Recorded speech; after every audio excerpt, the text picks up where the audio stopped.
Willie D Live. Yeah, unfortunately he had to retire early, but Yeah. Lamar Parks was God, man, this dude was dynamite. This And dude when, was when a you when, when you killer. when you mention power, his name do come up, man. That dude. He didn't only have power; he was fast. Yeah, if you wasn't so elusive, you would have to. Yeah, yeah. You probably forgot it. If you wasn't so elusive, you probably would have Yeah, forgot to come here today. yeah. That Lamar Parks, yeah, he's one of the crackers, man. That dude could crack. Let me ask you something. What You've always been a speed fighter. You've always been quick, quick, quick.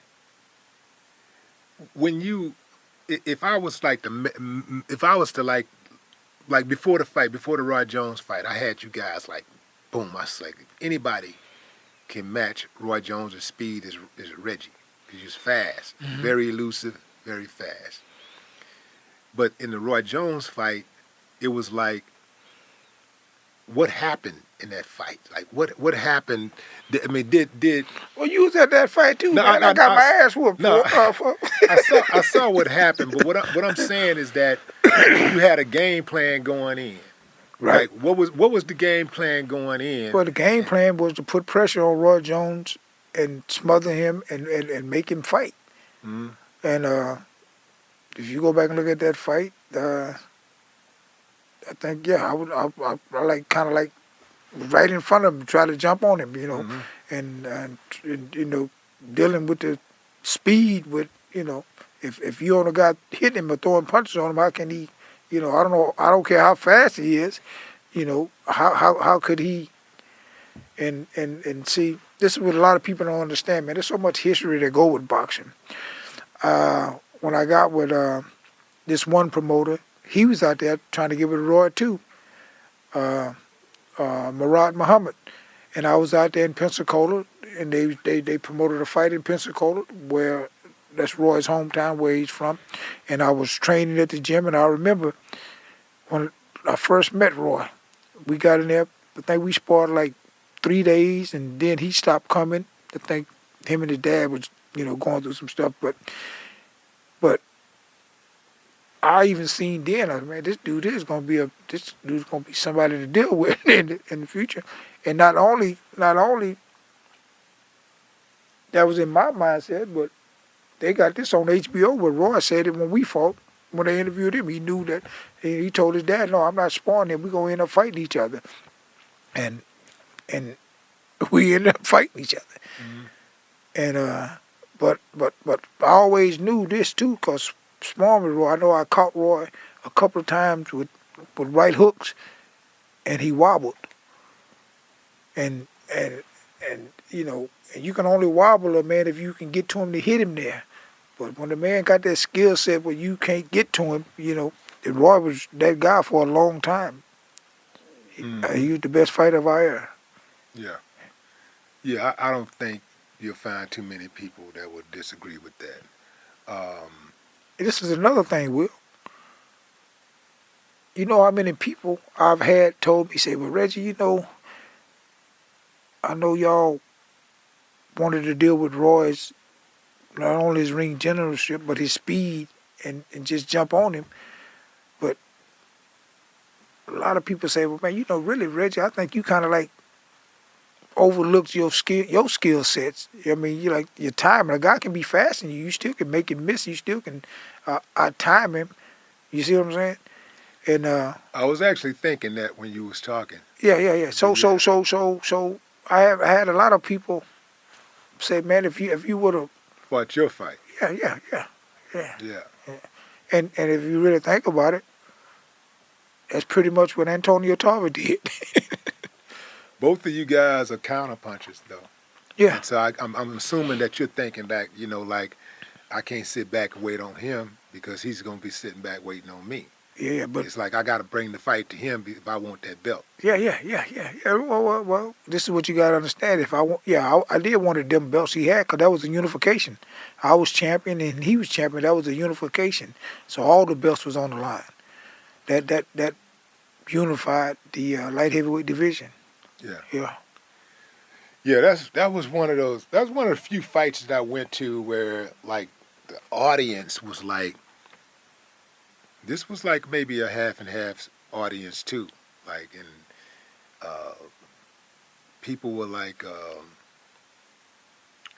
cheering for Roy. People were cheering for Roy's you. right there by Mississippi, so And you know. yeah, Well, I guess he had more. that was a Roy Yeah, crowd. yeah, Man. he had him. Yeah, he had more of the crowd. But even so, after that was everything was over, man. It was a really surreal moment because I'm on one hand, I'm like, man, that was a great effort on Roy's behalf, but he beat my boy, so we're gonna have to get him. I'm thinking we got to get Roy. What you mean get him? Got to get him. No, you can't do that. Will, you crazy, man. Nah, it wasn't Roy, like that. hey, Roy. I like Roy. I like Roy because he was a true champion, and he carried himself like a true champion. He was always a respectful dude, unless you was disrespectful to him. You had his utmost respect. He was always a solid dude, and he always carried himself with a lot of dignity, and he still do. So he's one of those dudes, like you, who has been very good for the sport and has represented the sport well. You are now working on, trying to bring some type of pension to boxing for those fighters who may not have anything financially. Right. Are you working with any other fighters to make that happen? Well, I talked to a whole bunch of fighters, Will. I even got some guys who specialize in that. These are corporation guys that I'm talking to.